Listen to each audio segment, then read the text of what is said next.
Welcome back to another episode of The Sweet Spot. This is John Sherman from the Four Foundations of Golf. And as always, I'm joined by Adam from Adam Young Golf.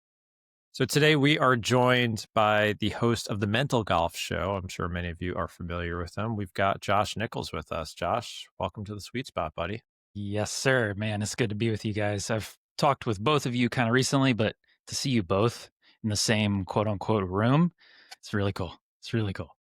Well, first off, congrats. Josh just had another addition to his family, and it's very impressive that he's made it to the show several days later. Congrats on having a baby girl. Is that your first girl or second girl? First girl, we got a 3-year-old boy and now a 4-day-old girl. Almost exactly. So I started with a boy, and I have a girl too. It's nice to get get both The of 1-2 them. punch. Yeah. Yeah, they're way older though. It's very sad. They're 12 and 9 now. Wow. No one was That's crazy. lying when they say it goes fast. Like they were not lying Really? about that. Yeah, Man, I was with a baby for the first time in a while the other month, and it was a baby girl, and I actually got a little emotional because like my daughter's so much older now. So cherish it. yeah. I'm trying, man. I just stare at her sometimes because I mean, it's like my 3-year-old used to be this size, and now I'm like getting emotional because he used to be this. So I totally get what you're saying already. So I can't imagine like 10 years from Yeah, time keeps marching on. now. Well, I hope you're caffeinated. I saw Good. you had a coffee before. He's good. Good. He's low on sleep, but he's a professional. Ember mug. Yes, sir. I upgraded to the bigger one. Yeah, it's Yeah, awesome. I got mine as well. I got about We- 5 in the house at the moment. We're unofficially sponsored by Ember somehow. Yeah, no free ads, guys. No Come on. free ads. So, Josh, for those of our listeners who have not listened to your podcast or come across your work, which is very good, I enjoy it. Why don't you tell us a little bit about your background? Were and are a hell of a golfer. You're now a coach as well. So tell us a little bit about how you arrived to where you are right now. Thank you. This is awesome. Just it's an honor to be with you guys. I know also I love both of your work. That's why I like having you guys on my podcast. So this is truly an honor. But yeah, as far as background, I started playing golf when I was 12, and we'll go golf background. I started playing when I was 12. I got recruited to play at a D1 school,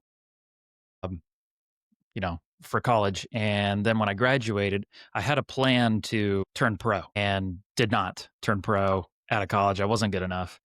And then I wanted to keep going. My parents were cool with it. I lived at their house for a while. I mean, it was my house too, but I lived with them for 3 or 4 years after college, and they just kind of let me stay on.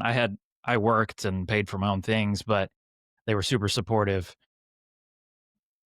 Then I joined a club and kind of got more serious even than I had been. And that's a whole story in and of itself. But I really buckled down and focused on the process of getting better, which led to like in 2016, 2017, I actually started getting good and getting results. Mid 2017, in the summer, I won a couple kind of decent sized golf tournaments here in North Carolina. So did you ever have you never turned pro technically? Never turned pro. I stayed an amateur. Anyone is quote unquote good enough to turn pro. I genuinely felt like I was good enough, but Q school. You just never had the press conference in your parents' basement to officially make when some people say it's like, yeah, I'm turning pro, it's like, great. You just, right with like, with the screen behind you. Yeah, no declaration, but it was it came down to money really of like, I can't fork out $5,000 for Q school, and mini tour events are $800 and you might win 1,000, right? So it's tough. So and that was back in like the mid 2015. I think money is obviously talent and skill are huge driving factor, but people don't talk about money as much because it's kind of a taboo topic. But it's just the amount of money is required to play professional golf is insane. Yeah, and it's a shame when you hear other people deal with that. It's like, man, that was your one thing. It wasn't my one thing. I didn't hit the ball very far. I'm still small, but it's I kind of have to punch above my weight class with other parts of my game. But I got I got really good, and then fall 2017, I qualified for the 2016 US Mid Amateur, and then didn't do well. Was kind of overwhelmed with the pressure, with the spotlight, or whatever. What I perceived as a spotlight on me. 2017 came, I qualified again, and those were my first 2 tries. I was 25 in 2016 and then 26 in 2017. So it was like right when I could try the US Mid Am, I got in 2 years in a row. And then 2017, I ultimately finished runner up, made it to the finals of that US Mid Amateur, which kind of led to some some life change decisions because of that. Let's talk about that, because I remember when I first started following you, I don't think it took you a few years to not admit or brag, I would be bragging about it, that you were in the finals of the US Mid-Am against Matt Parziali, who, then went on to like be a huge story that year. He was at the Masters. He's a firefighter. I've actually played in tournaments with Matt. He's a great guy and a great player, but I cannot explain how hard it is to get to the finals of the US Mid-Am. Not only do you have to shoot 2 great scores in the qualifying, then you have to beat round of 64. So you're winning 1, 2, 3, 4, 5 matches before you get to the finals. It's a lot of golf. It's a lot of golf. So, and then what was it like teeing off that day, knowing that if you won, you were going to go to the US Open and the Masters? Yeah, that was, that was nuts. Obviously it's that started the night before. It kind of hit me. It might have even hit me on the green after I made a birdie to win my semifinal match. And it might have hit me right then and there, and just got bigger and bigger and bigger and bigger all the way to the first tee the next day. Yeah. But I mean, I walk up onto the first tee and there's the US Mid-Am trophy sitting next to the US Open trophy, clearly saying, you do well here, you play well, you're going there. You're going to, it was at Shinnecock that year. Was it? Okay, I can't remember. Yeah. Yeah. So, I mean, wherever it was going to be would the following year, because it's it would be stunning to go. But obviously, the Masters was a looming thing in the background, probably bigger. It was looming bigger than the U.S. Open to me. But right. If you had to choose between the two, it's going to be the Masters, right? Right. So I don't know. I had prepared myself so well, and I felt like good enough at my own game to where, okay, yeah, I'm nervous, but that doesn't prevent me from hitting good shots. And I didn't hit a great first tee shot, but we were tied through 4 holes or something, and he won one, and he started pulling away. He won pretty big, but I shot 69 in the first 18, and I was 6 down after that 69. He played really, really good. Yeah, that's one of those moments where you're like, what else do I do here? Yeah, no one's gonna beat that guy. But I felt good despite the pressure, kind of, or maybe because of the pressure, I don't know. But I played really good golf the entire tournament and got close. Yeah, I mean it's still like, I've tasted a very much lower threshold of that, and I still can't, even making it to match play was like even a pipe dream to me. So that is unbelievably high level golf, and obviously that led to you talk about the next steps. You must have thought like, man, I'm pretty good now. What do I do? Yeah, I did. I actually never, I don't think I ever did think that. I kind of got to that realization a little bit earlier. I don't know if I ever said, I'm pretty good, but I had met my then girlfriend, now wife, like 3 or 4 months before the US Mid Amateur. And I would attribute a lot of my good play to her because she kind of like balanced me out. I was like too much golf. I was living and dying by everything, and she allowed me to kind of like get away from it and then get back into it and be present better and whatever, and be more okay with failure. But after that US Mid Amateur, I realized, like, I was away for like 9 days, like 8 nights in hotels, random, like having to book a new hotel every single night because I didn't think I was going to make it to the finals. So I had to rebook a hotel every night. So I I just kind of got to that realization of, man, I don't want to do this in, some random hotel in South Carolina. Like I don't like on a mini tour or something. And away from her at the time was the most important thing, but just away from regular life, home. And that was a big factor.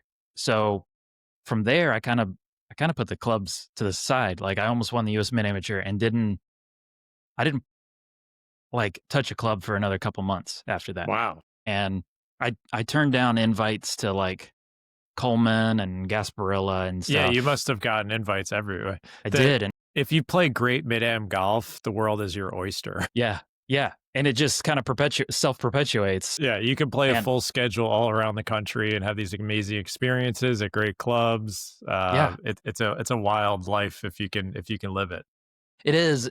And each one was too expensive. I didn't have the money to get down to Coleman or whatever. But I also kind of didn't want to. I lost this drive to really pursue golf as driving force. And I left it. I might have played one tournament between that and the US Amateur the next year I was exempt into was at Pebble Beach.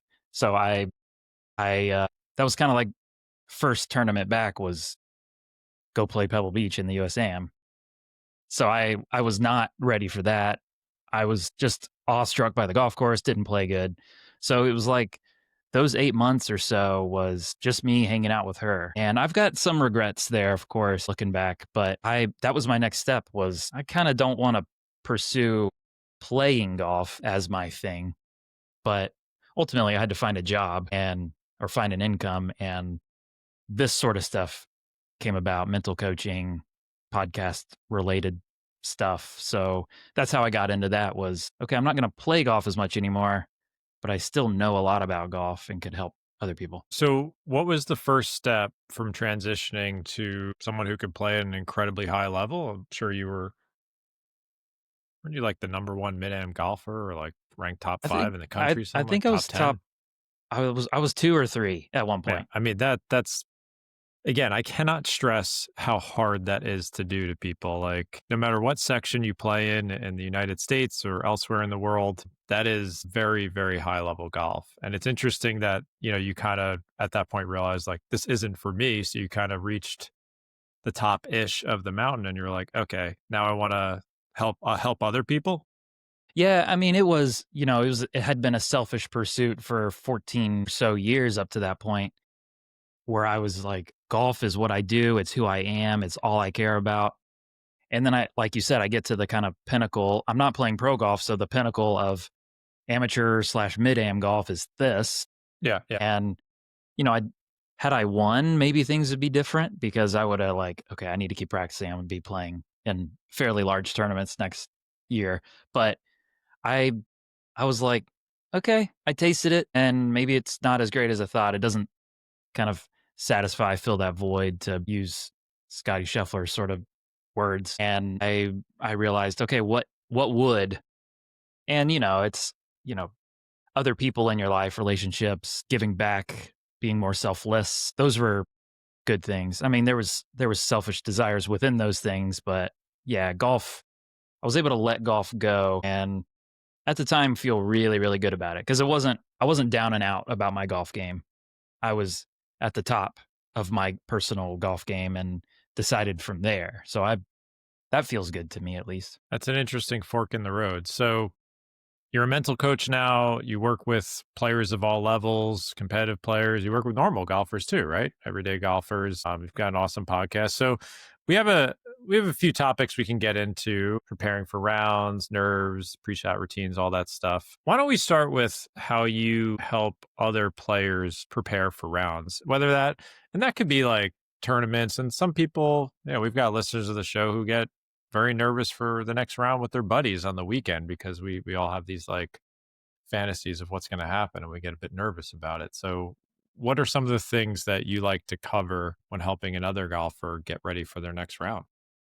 Yeah, and I do. I spend a lot of time with I think the bulk of my players are over 30 years old. So, and they're not pro golfers, that group of people. So it's like between 30 and 70 years old is like this hefty chunk of my clientele, and they're just kind of playing regular rounds of golf. They want to get better, otherwise they wouldn't be talking to me.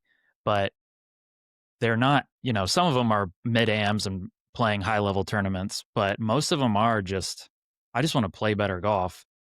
But I get in my own way when I'm out there.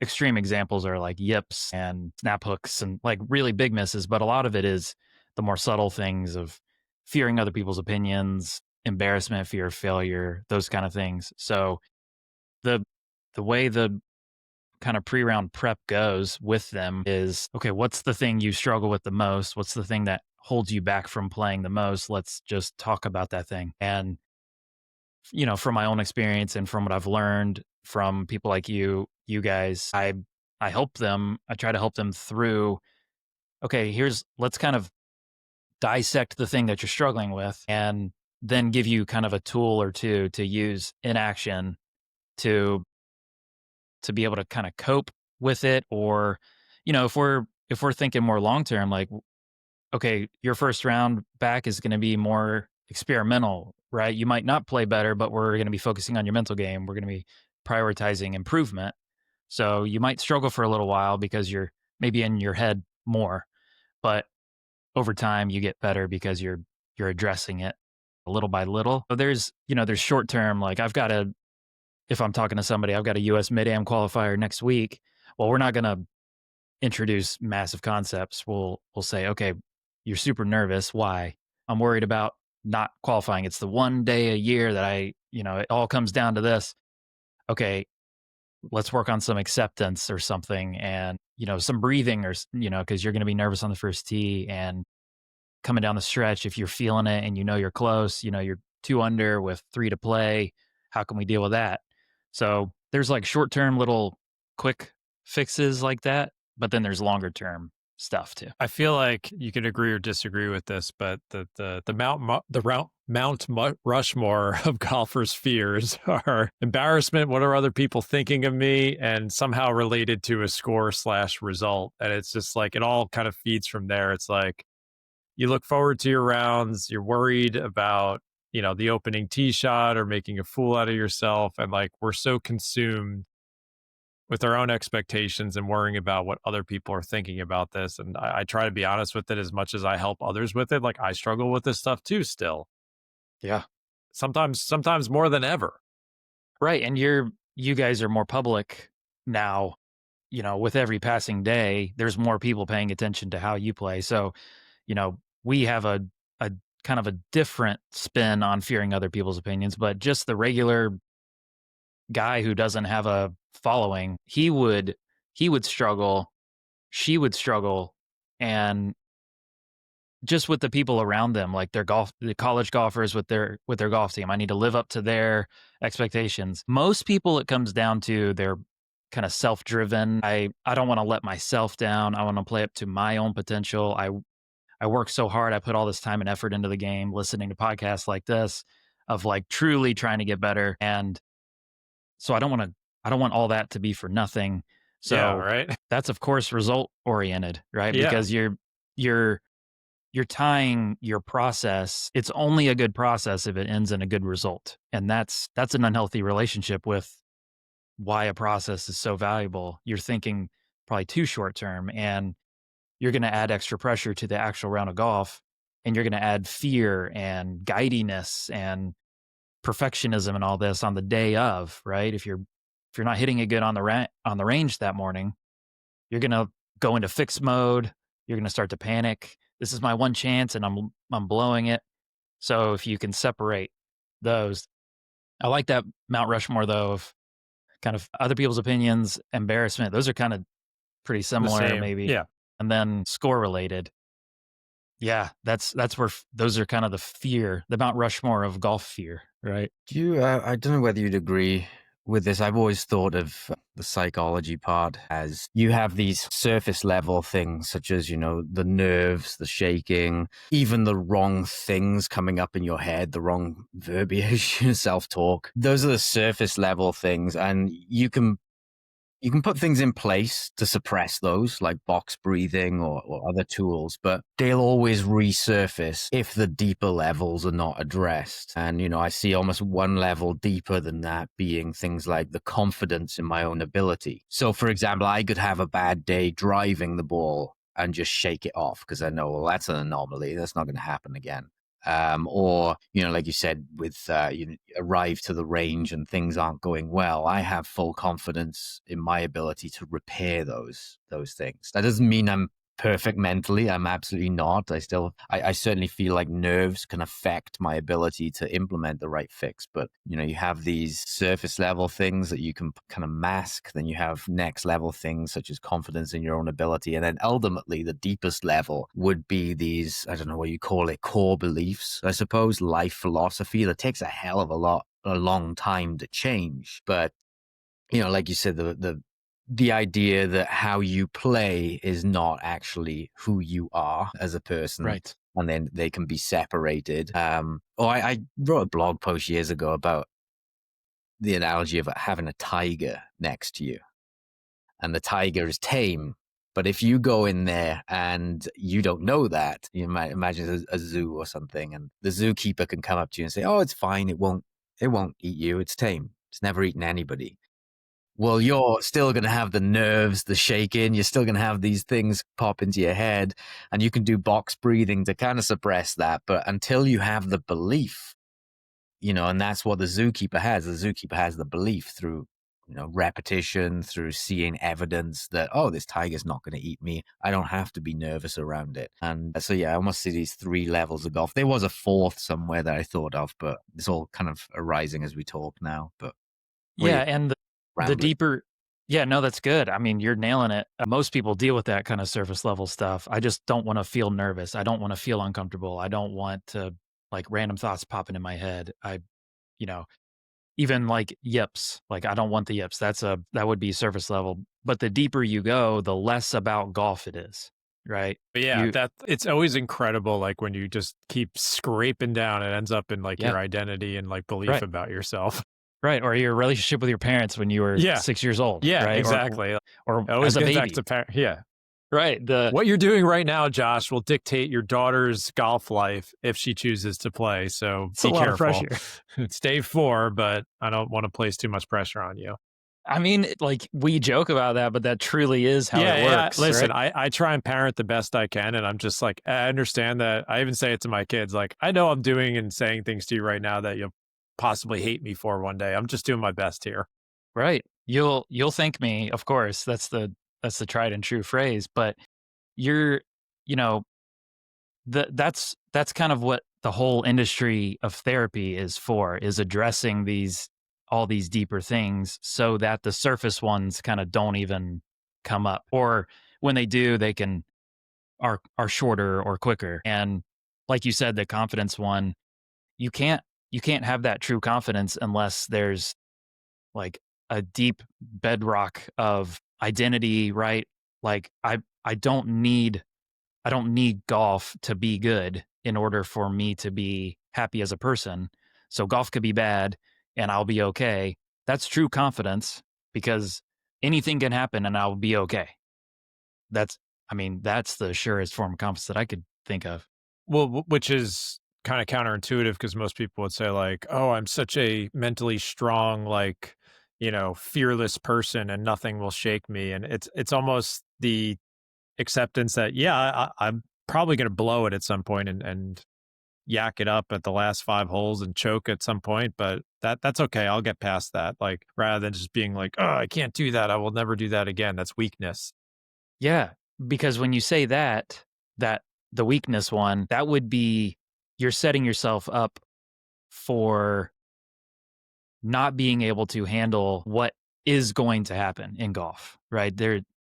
We've all said it a million times, you can't be perfect. That's kind of Adam's whole thing of it's almost even though you know you're not going to hit it well, here's skills to be able to bounce back when you're not hitting it well. And John's whole thing of the more mental side of it where I love that, you're going to screw up, but it's okay. So that's having those kind of mentalities and being able to truly believe them, not just say them, have Yeah. a really deep reason for believing that. And then you're like bad things, fears, nervousness, whatever bad golf shots, those kind of bounce right off of you. You're kind of building up an armor.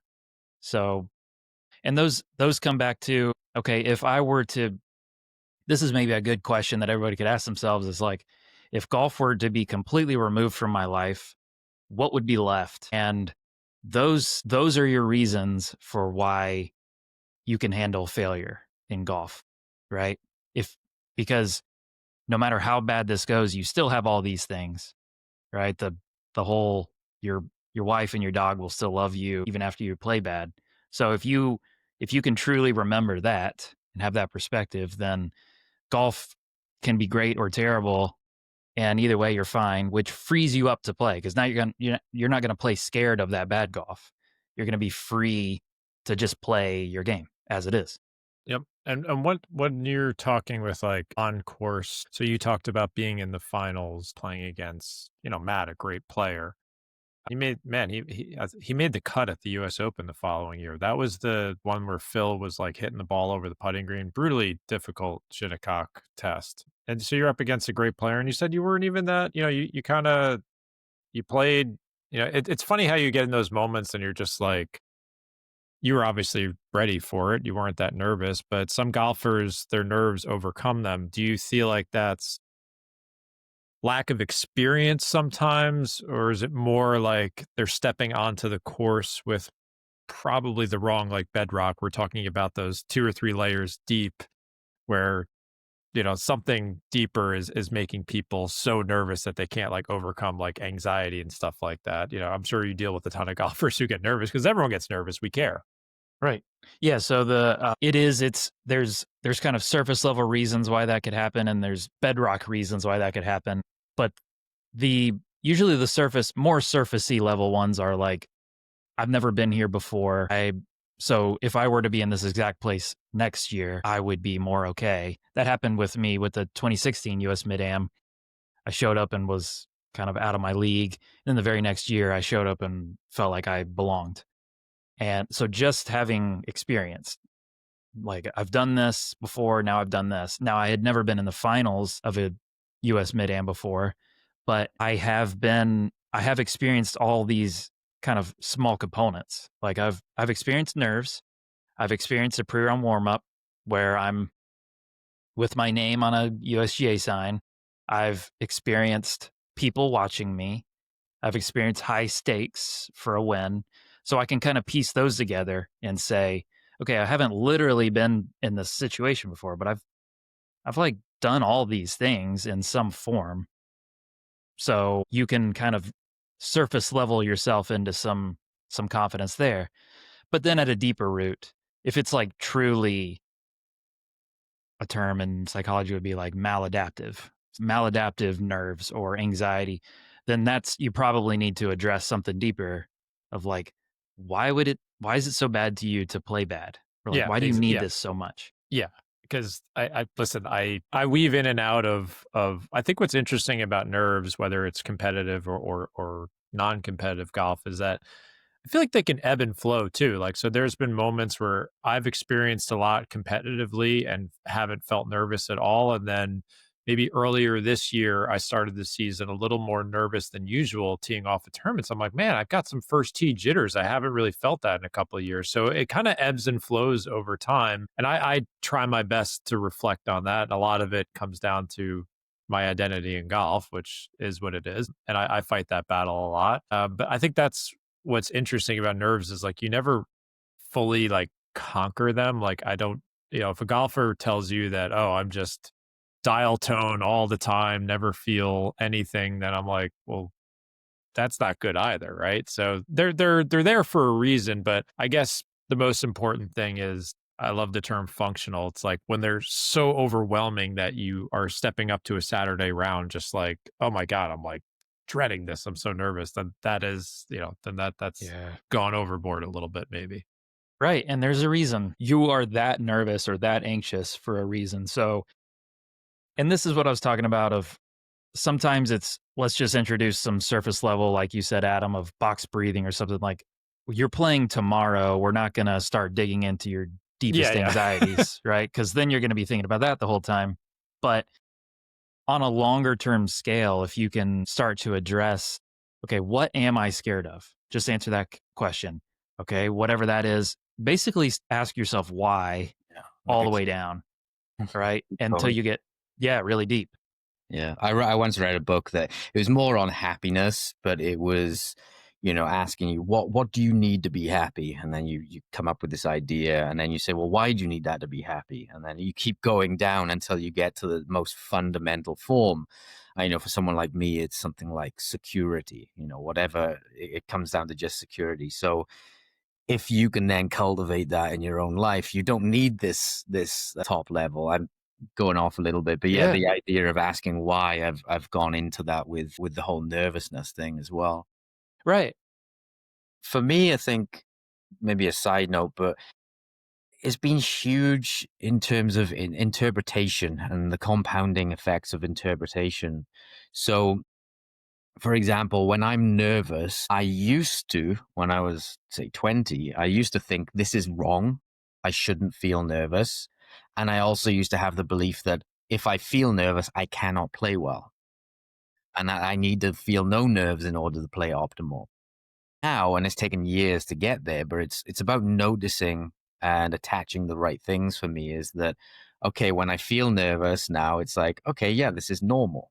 And yeah, I Mm, might ask, well, why do I feel nervous? And it usually comes down to something stupid like it's just my caveman brain firing. But also, I've hit enough good shots now when I'm nervous, and I can attach that to say it is possible to hit good shots when you're nervous. So now when I feel nervous, I don't feel as fearful of it. And I also don't feel that it's wrong as much. And on the flip side of that as well, I've hit enough. Like the other day, I was playing golf and I was playing okay, but I felt like my swing was just a little off kilter.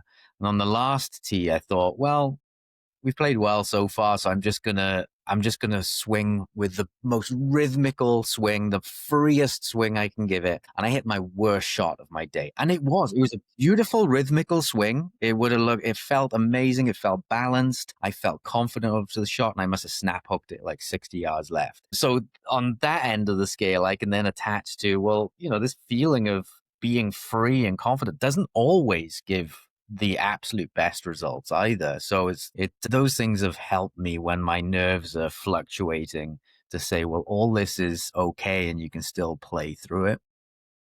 yeah, and that's an important thing to remember is thinking, great mental game doesn't guarantee good golf. Bad mental game doesn't guarantee bad golf. You can hit bad shots or good shots with horrible thoughts in your head, or not zero thoughts, but the best of thoughts in your head. You could pick a great target and hit it terrible. You could aim right at the flag and accidentally, basically accidentally hit it where you're aiming, and you get lucky. And so the none of these things guarantee, but everything that I guess the three of us talk about is to make your best more likely to happen, to kind of stack the deck in our favor. So having a good mental game, having a good relationship with failure, feeling more free and confident doesn't guarantee anything, but it makes it more likely because you're not going to get in your own way. Your caveman brain isn't going to disrupt the signal to your muscles, right? So that's why this stuff is so important. And I mean, I say that, of course, as someone who does it now for an income, but I also experienced it like so clearly of when I wasn't this way. I would hit good shots and play well, and I was probably like a 3 handicap at my best. But then when I really started to let go of results, focus more on process, start to balance out my life, practice better, that's when I basically looked away from results and I started getting better results. And that's a tried and true thing. Like I think that's a trans what am I saying? That applies to everybody, right? I agree. I think there probably is a very small subsect of golfers who are just so damn skilled that they can just thrive on results all the time. I've yet to really find one, but I think for most people, like in this game, like the more you let go of, the more you get. Yes, And paradox. that's a hard thing to do. But as we're talking about this, I'm thinking of like the bedrock stuff and the surface level stuff. So like you want to be less nervous and more confident on the golf course. Like bedrock things would be like one is experience. Like there's just so many things you have to experience on the golf course in order to gain it and be less nervous next time. Like you said, showing up to the mid am for the first time, a fish out of water. I felt the same exact way. I don't know if I'll ever be back, but that's what it felt like to me. And I hope the next time, because I went through it, I'd be more comfortable. I don't know for sure. But everything else I've seen is like you need experience and you need to pay attention to what happens. And then the other part of that bedrock is, as you said, like asking yourself those deeper questions like, what's really going on here? Like, Mm. and that can be helpful talking to someone else or maybe going through it yourself and like say, like, why am I getting so bent out of shape on the back nine when I feel like my round is slipping away? Like, you gotta scrape here.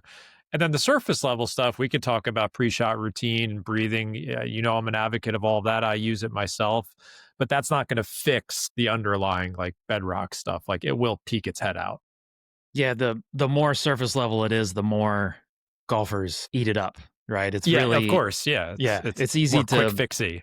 exactly. Of course we all want quick fixes and we want the like tactic, the thing I can actually do. Asking yourself deep questions doesn't feel like you're really doing anything. So we have to actually get away from this doing. There's this thing called the doing mode of mind and the being mode of mind. The doing mode of mind is you kind of striving. You're always in fix it mode. Things are wrong, so I need to change them to be better. And the other one, being mode of mind, is more okay. Who am I? Who am I? Who am I being? And how do I want to be? And that requires some deeper looking. So kind of letting go of all this doing and which is so hard to do in golf. I mean, we've all heard and said this of like just Google or just get on like golf YouTube, right? And there's so much entertaining stuff, but there's also so much instructional and some good, some not so good, I guess. I don't watch it myself, but there's it's tactics and that's okay, right? So yeah, I mean, it's hard. It's hard to be someone that puts stuff out, puts content out, and like don't want to be deep every single time, right? There's things you can do, more surface level things that you can do. Maybe you got a great relationship with fear of failure or whatever, but you know, I truly just don't have a good pre-shot routine. What's going Yeah, on? there are some people who you watch on the course and you're like, man, if you just kind of took some time to think through these things, whether it's like target shot intention or just what you're doing versus like haphazardly stepping up to the ball, like you're probably going to improve. Not everyone is a mental train wreck. I don't want to give that Right, impression. right. And we all A have lot of people, insecurities yeah, and I mean, yeah, parent issues. Yeah. exactly. We're all carrying some baggage. I mean, people like me ask themselves the deep questions every day because that's just what I do. But I think a lot of that is like, who do you want to be on the golf course? Like, I want to hopefully be a good playing partner. I want to be kind to myself. I want to be serious about my shots and take them seriously. I obviously want to shoot good scores, but I'm also can live with the fact that I want to be efficient. And after the round, the main thing that drives me is like, I don't want to look back and think like I wasted anything. Like I'm very like driven to be efficient and not feel like I picked the wrong target or didn't think about the shot. Like that drives me crazy. That's the type of golfer I want to be. Someone else be like, man, that sounds like a lot of work. I just don't want to take it that seriously. I just want to be a golfer who at the end of the round is like, I want to have fun and like just enjoy my Saturday morning with my buddies. So I think all of us need to think about the type of player we want to be and then like really gravitate towards that and keep adjusting because it doesn't look the same for everyone. I know that for sure. Yeah, and you're talking about values, right? Yeah, Go ahead, Adam. exactly. Values and identity. Yeah.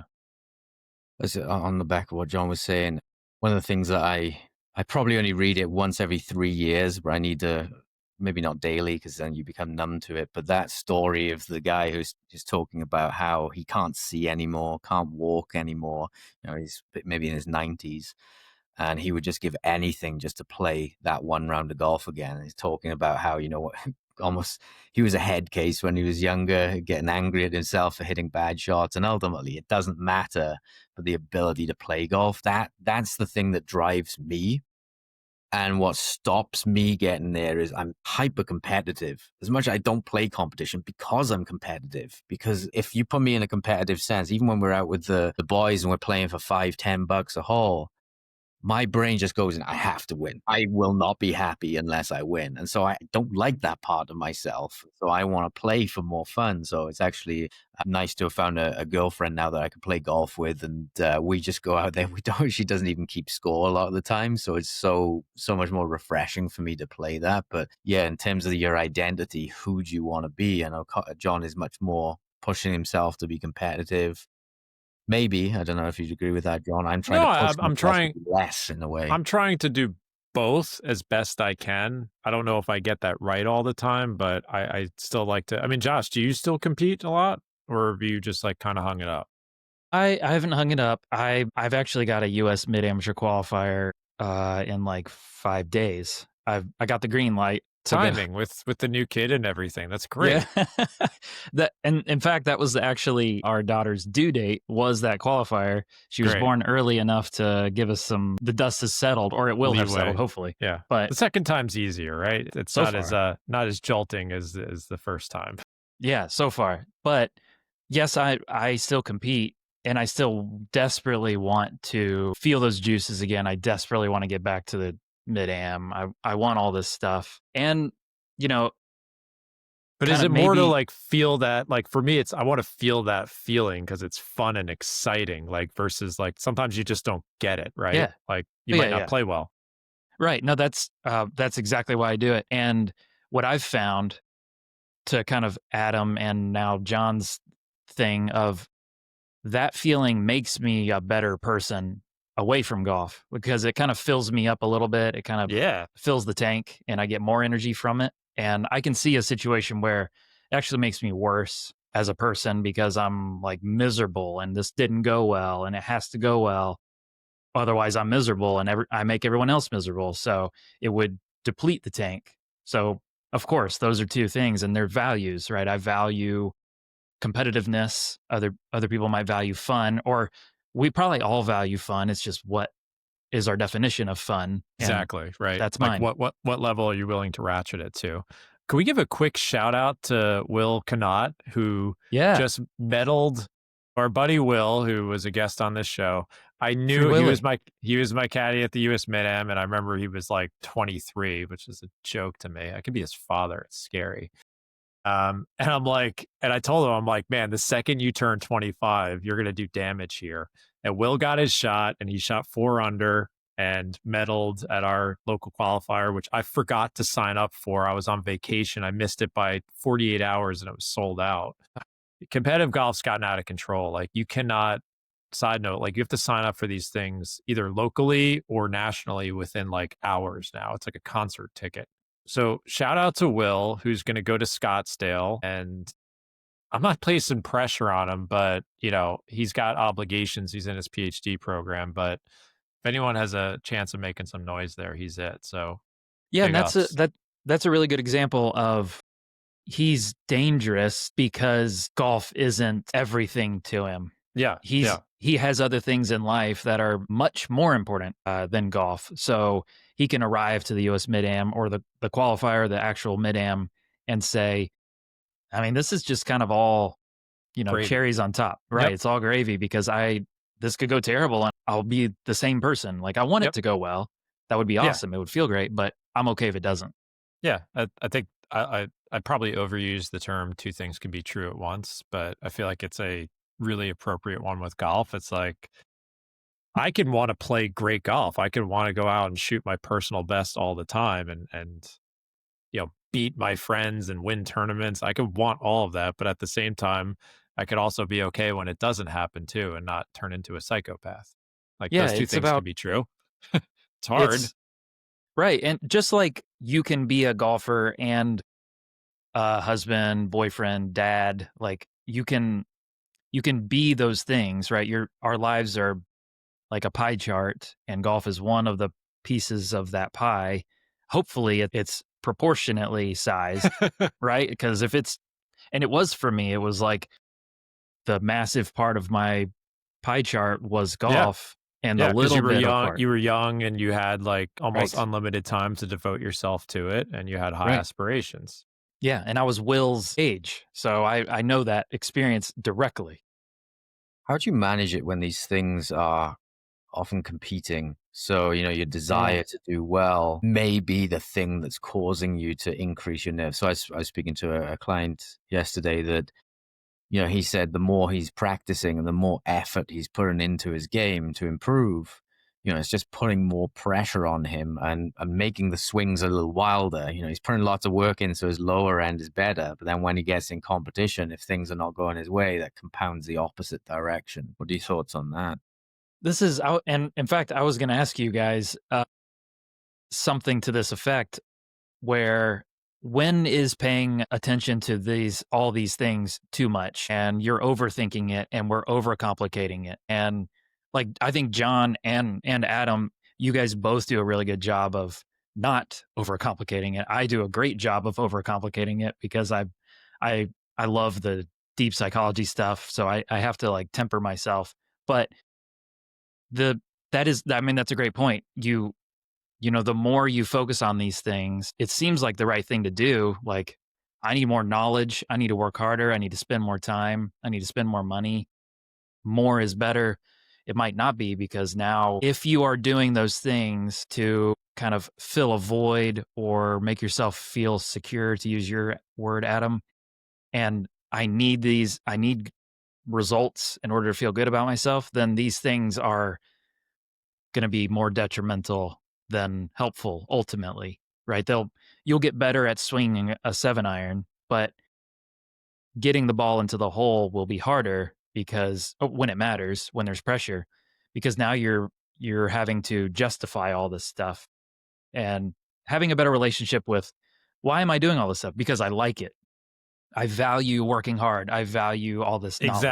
Exactly, I think there's 2 ways to answer that. One is that if you love golf, like, I view golf as my craft, my lifelong craft, that I enjoy working on it, and I'm never going to fully get this thing. It will ebb and flow. Certain parts of my game will feel great, other parts will feel like crap, and that's probably going to change over the years. So the work I put in is, like, part of that craft, and I should enjoy that work, not like hanging the noose around my neck, being like, oh man, I just practiced my wedges for 90 minutes. Why am I still blading them over the green in a tournament? Like, I have to kind of step back and just being like, sometimes it doesn't work out that way. Like, sometimes you can work for hours and you don't get the result you want, and you have to be at peace with that's part of the game. So yeah, I think some golfers who view like my dad never really enjoyed golf. He got into it later in life because he was just so used to doing A and getting B in life. He's like, well, what happened? I just was on the range for 4 hours and I don't hit those shots on the course. What's going on here? I'm like, Dad, that's not how it works. And he's like, what? Like, the game wasn't for him because he just was so used to that. And if you can kind of be at peace with that and take pride in the work, then I think, not saying it'll alleviate that pressure you put yourself on the course, but you have to just like understand the disconnect there. And, obviously we've tried to find a million different ways to talk about those two environments, but I still think it gets down to like, are you doing this to like have fun and build your craft and enjoy this whole process? Or are you doing it like being the super motivated person? It's being like, I'm going to spend 3 hours doing this and I have to get this on the golf course or else it's going to be a disaster. And then that just makes it harder to do on the golf course. Yeah, when you do A in order to get B, then A is like, tainted, right? It's like now Yeah. it's kind of poisonous. Then why are you doing A? Like, do you actually enjoy A at all? Like, if you don't Right. enjoy A at all, then I don't know, maybe there's some other questions to ask there. Right. Yeah. And I heard this on a different podcast recently, not golf, but it was, you know, if you're doing this thing in order to be happy, Yeah. why not just be happy Yeah. Yeah. and, Like, you find the have that. thing that makes you happy first? Yeah. Yeah, you have that ability right now to like just be content like with what Right. you've got. Like I'm So, content to just be able, as Adam said, like I'm content to like physically go out and play golf. Like I can do yes. that. Yeah, Right. So people often, loving golf for its own sake. Yeah. yeah, people always ask why I don't practice putting because putting is the bane of my existence, and Yeah, I you think might it's just not like because it.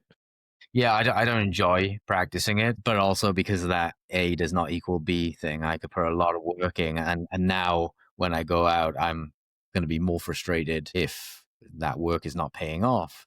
And obviously, I should be aware of that, and I would be to a certain extent. But for me, it's just being right. Let's just go out and play and just suffer through it, but enjoy my golf. But Yeah. at some point, I'm motivated by goals and projects. So at some point, when I have the time, when work is less busy, I would like to do, get a baseline for my putting and then start to do little exercises to improve it, but set little goals along the way as well. I know John's more process oriented than me. I need those goals to motivate me. But yeah, it would make a nice little project. But I would enjoy the act of doing the project and seeing, oh, how can I break Or it down?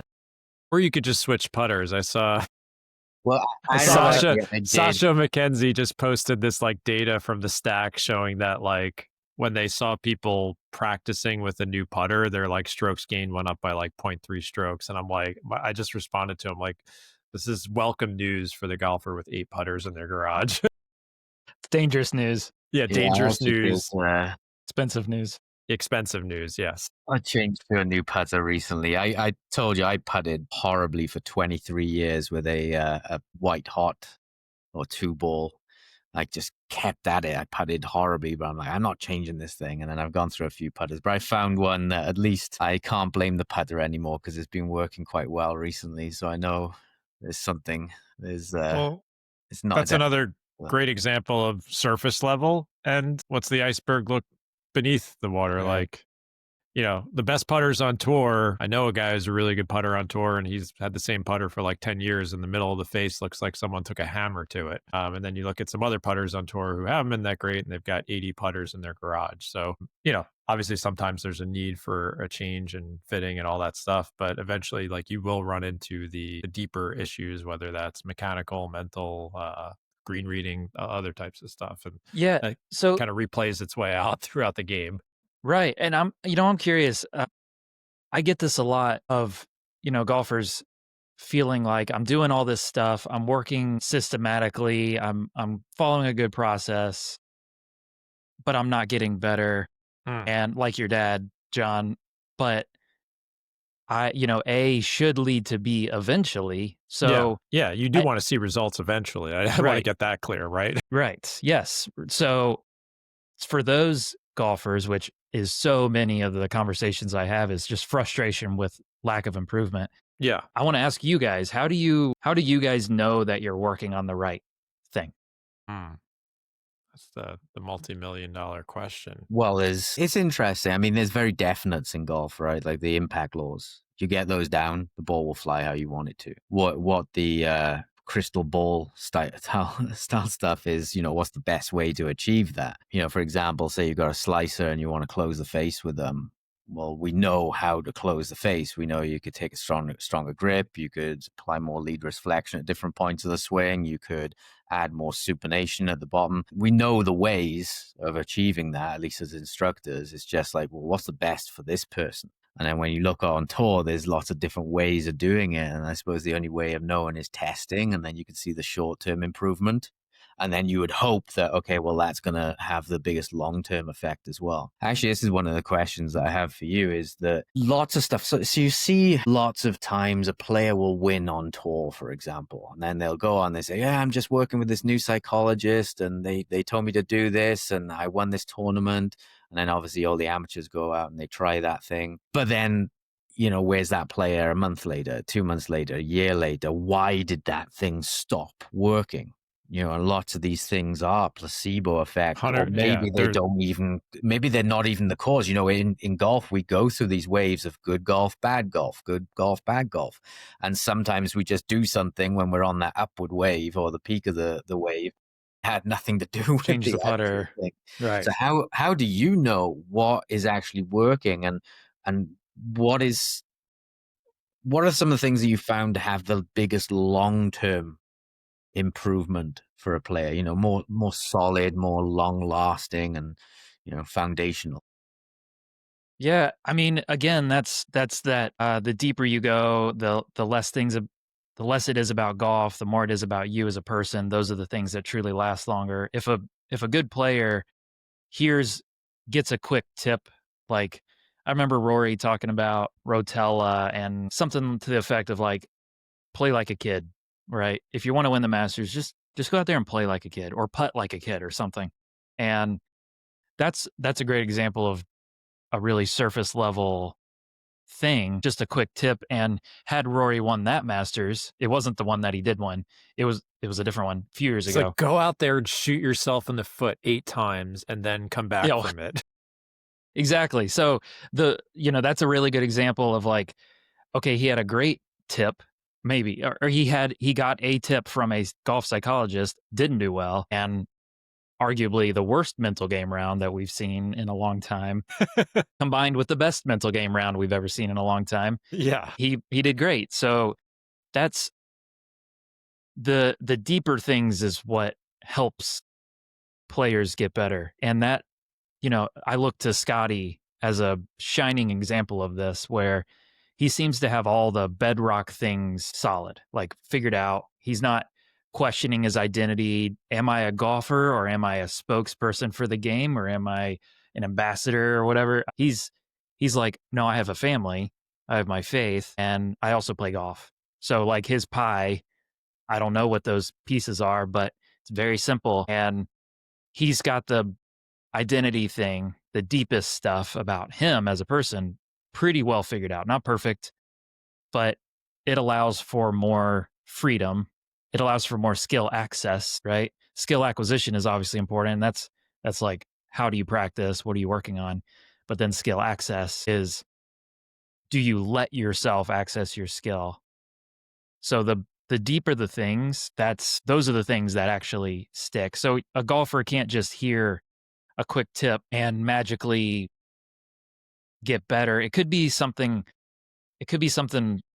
like, here's a reminder, a one that I know I'm rambling, but one of the things that I hear is like someone went through a personal trauma or something, or someone in their family passed away or something, and then they kind of free up and play well because they're reminded of all these, what's truly important. Golf is not truly important.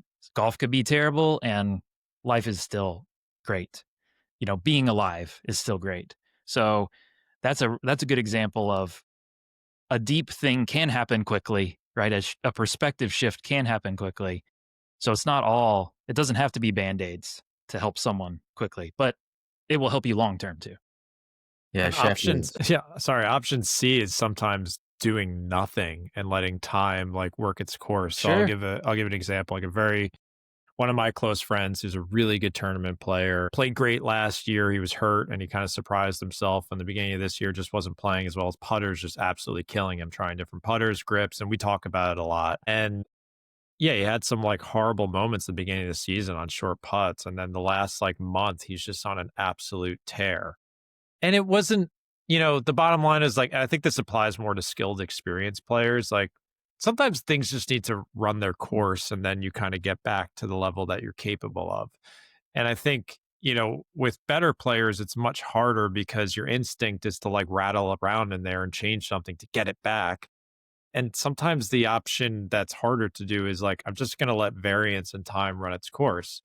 Now, for more inexperienced beginner intermediate players, I would say that, yeah, the skill acquisition, the learning the right processes, like figuring out who your identity is going to be as a golfer will move the needle quite dramatically. I'm sure, Josh, you get messages. I know Adam does all the time. Where like, man, I read this or read your book, and like I'm 5 strokes lower, like literally overnight. Like there are those low hanging fruit sometimes, but then it gets more complicated as you get further along in this game because you're like, do I intervene? Do I do something very different? Or do I just keep doing what I'm doing and know that like my ball striking was kind of crappy at the beginning of this year. And now I'm hitting the ball like I was 2 years ago. I didn't do anything different. I haven't practiced much. It just came around. I don't know. Like, why? I have no idea. I have no idea why that happened. Right. We're introducing more questions than answers Yeah, well, here. that's the thing is like there's literally there's so much unknown about this game still and like why things happen. I'm trying to be humble to that. So I don't the answer to the question is different for each golfer. And I sometimes you really don't know. Like sometimes, if it's a massive swing change, like and you have a lot to gain versus a lot to lose, then we've talked about that before. And like, yeah, it makes sense to go through a swing overhaul if you've got an absolute like death cross move in your golf swing and it's just destroying your game. Like then you have a ton of upside. So making a big change makes sense.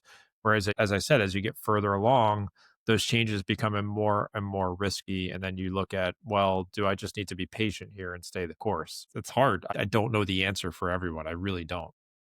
Yeah, I mean, I think Adam, what you said is important. Of like, there is foundational things like John's book. That's a good example too. Of like, here's Nice the plug, Josh. Foundational, really good. I'm shocked how sharp you are and like the lack of sleep you must have right now. I'm doing great. I there's those things that like I know if I address this, it is good to address this thing, right? Like impact laws. Like I can't hit 2 inches behind the ball. Like I need to address that or I will not be a good golfer, right? I have to hit the putt in the middle of the face, right? If I can't do that, then I don't know, I might be okay at putting, but I probably won't ever be as good as I could be. So there's like, and then there's all the mental things of I'm I'm crippled by fear every time I play in any kind of pressure situation.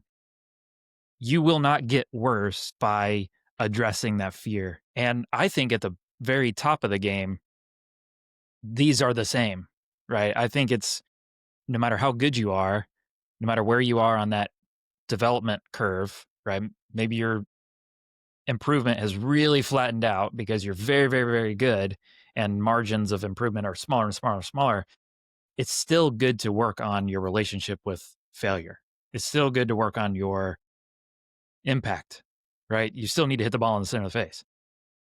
Someone asked me the other day, they were like, why don't you create products? So like how to break 100, how to break 90, how to break 80. And I'm like, because it would be the It's same. all the same. Well, obviously there are little Yeah. differences Yeah. there. Yeah. Like, a 100 shooter might need to be on there. You just need to hit the center of the face, hit the ground in the right place, control the face direction, control the path. You just need to do those things better. Yeah. The tolerances are. That doesn't change. Just your ability to do them needs to be more improved, more refined. And to John's point, when do you just let things go? In terms of the skill stuff, I have a player who's gone from a 3 handicap to a +3 over the last year, just through working on some foundational skills. And he asked me, well, what do I have to do to reach the next level? I'm like, keep doing exactly Yeah, what you're doing. that's what I mean by like doing nothing. Like, yeah, if you're an experienced player and yeah, like that to me is doing nothing. You're kind of staying the course. It doesn't mean like literally doing nothing, like never practice or play, but you're not making any wholesale changes. Like, oh man, this is the last 2 months have been bad. I need to totally redo this. Like that's sounds like panic to me in some instances. Yeah, if you're panicking, then you have to recognize your own motivations for why you're doing something. If you would know if it's because of a bad result or, I've been driving the ball great, but I hit that one drive out of bounds and now I need to eliminate quick lefts from Yeah, my yeah. game completely. So I'm going to start, working on swing path and stuff and release.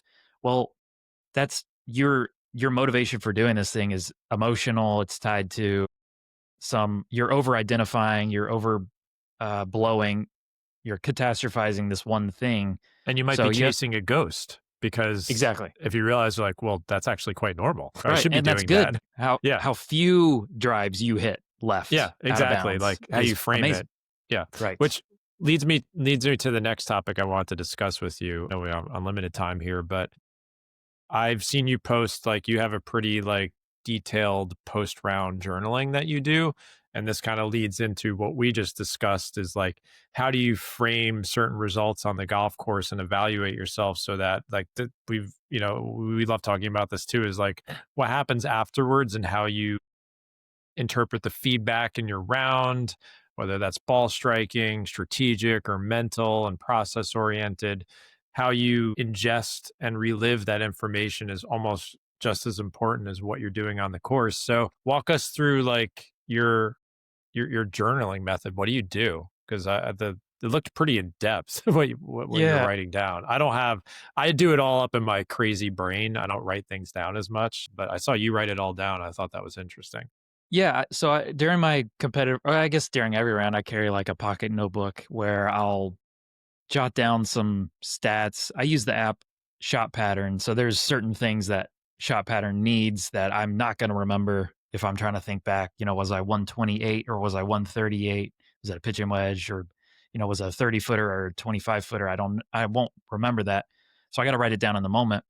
But then I'll do like a check or an X after each shot to kind of summarize my mental game on that one shot. And I usually go in with a certain priority for my mental game Yeah. What's the for that check and day. what's the X?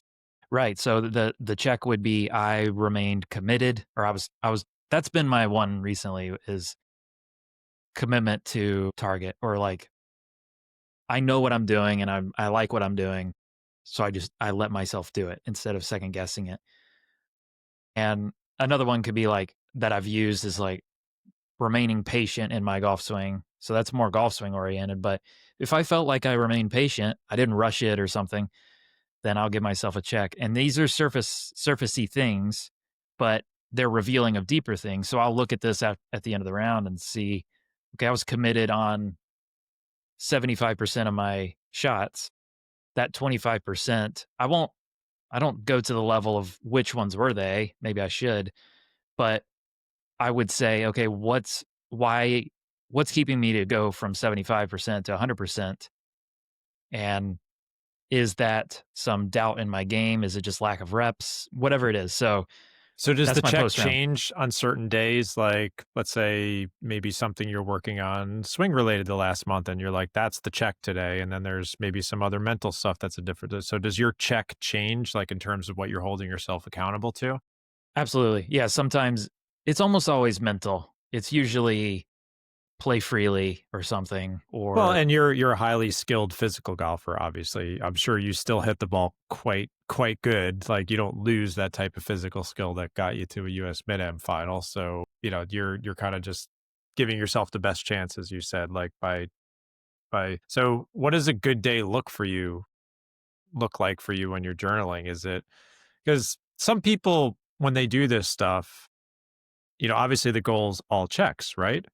But is anyone really getting all checks? No, no, I would argue no. Like, what does a good day look like to you when you feel like you've, and also like disassociating that from score too. So this is like uh, a separate scoreboard that you're keeping for yourself. yeah. This is what people call a mental scorecard, and there's pros and cons of this. It could be too much of a distraction, but for me, it's a helpful reminder.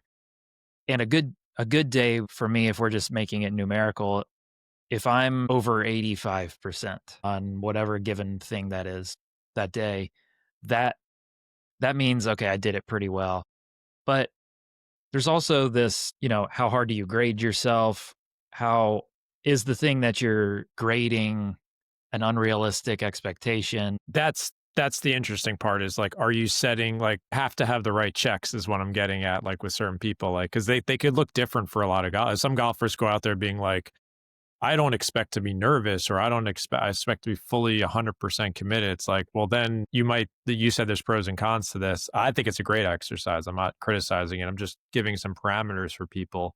Sometimes people unknowingly set themselves up for failure, right? Yeah, because I'm putting a lot of X's here and I Yeah, have yeah. to be committed. I'm trying really hard to be committed and it's distracting and it's perfectionistic in its own way. And that's not good.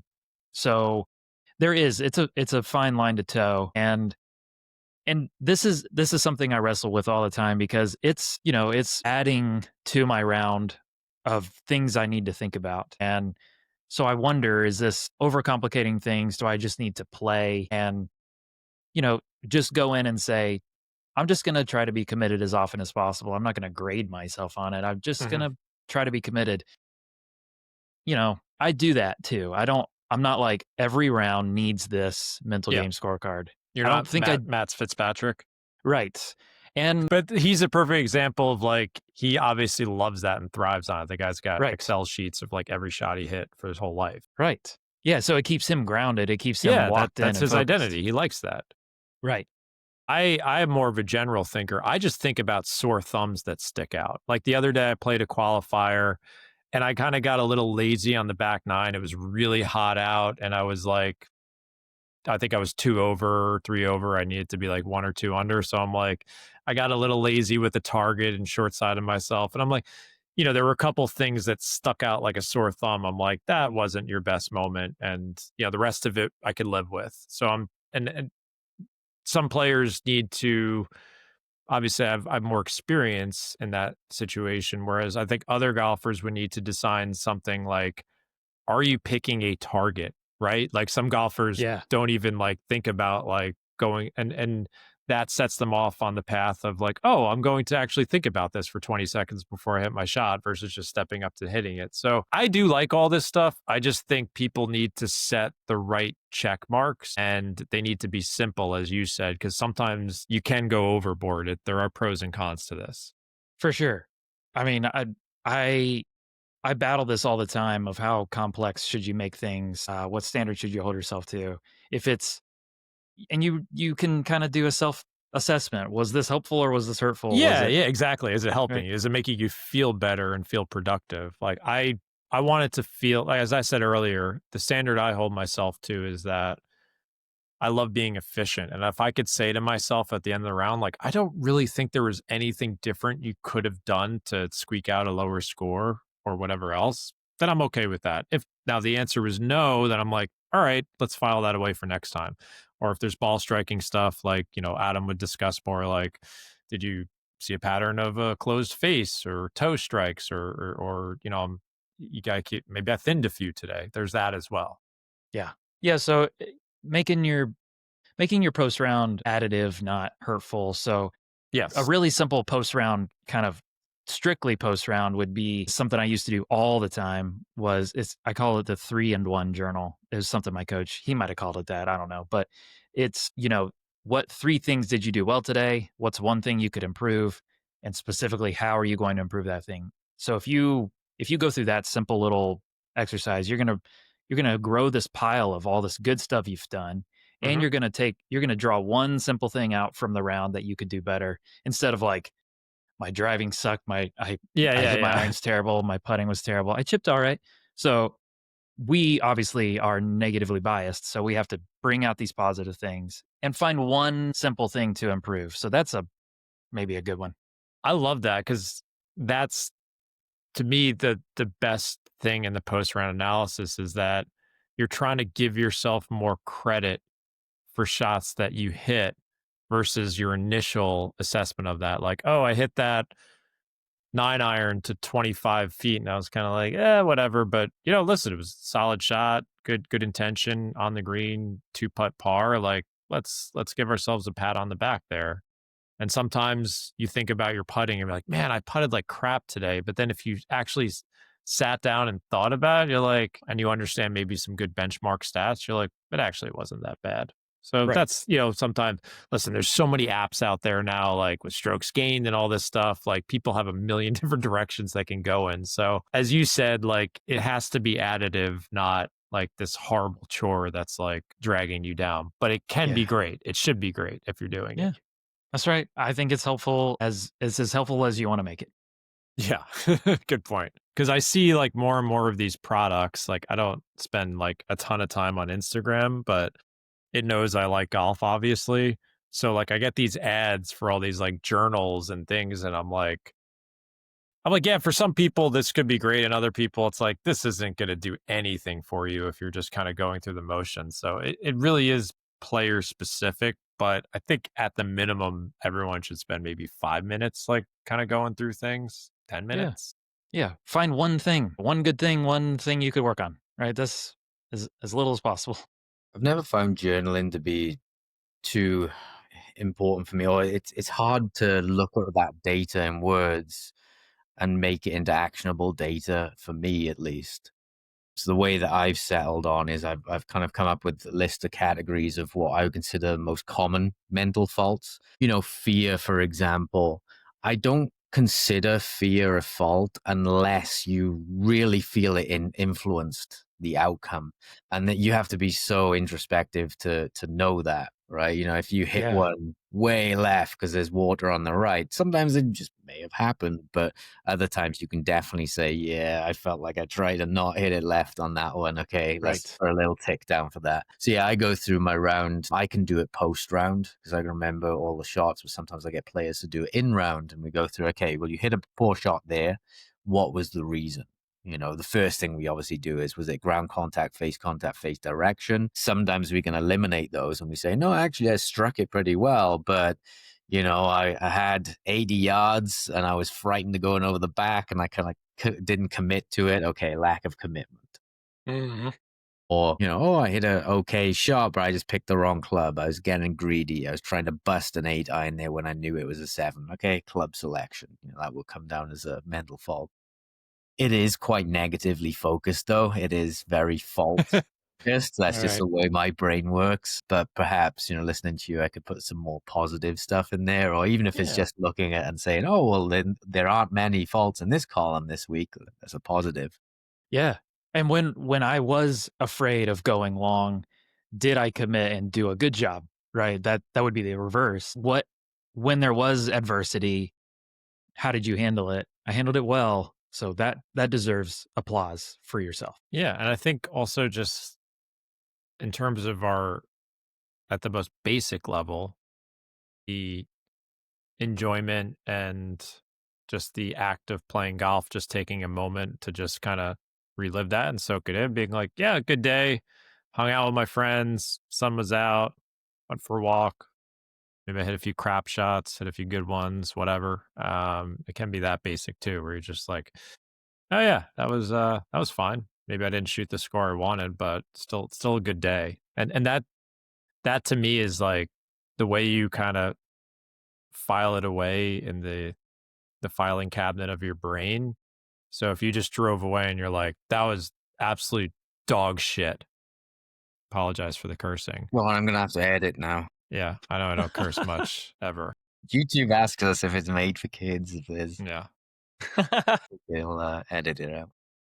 In real life, my potty mouth is quite bad. But yeah, like there are times where like you just kind of file it away like so negatively and that kind of builds upon itself. And then you kind of unfortunately build this scar tissue and identity around maybe certain parts of your game and your game in general. And that's again like taking a huge step back. Like that's to me is the number one thing you should be accomplishing by this. Because most golfers, what do?